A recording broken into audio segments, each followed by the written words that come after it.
Did you know that fasting can extend your lifespan by up to 30%? But before you jump in, it's important to know it's not for everyone. Fasting has been practiced for centuries, and modern science backs its incredible health benefits. It boosts metabolism, sharpens mental clarity, and triggers cellular repair. When you fast, your body goes through key metabolic phases.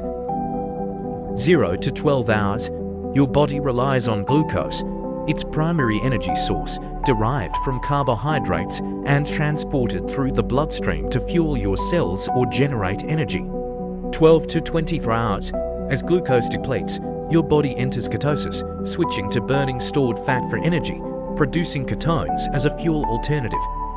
Beyond 24 hours, the body activates autophagy, a self-cleaning process that cleans out damaged cells, regenerates new ones, boosts brain function, strengthens immunity, and may even slow down aging. But it is not always rainbows and butterflies. Fasting can come with risks, especially if done incorrectly. For starters, you might feel fatigued, irritable, or even dizzy. And if you fast for too long, you could risk nutrient deficiencies.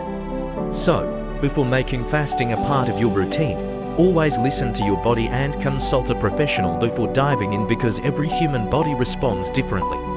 Thanks for watching. If you found this helpful, support my channel for more health and wellness insights.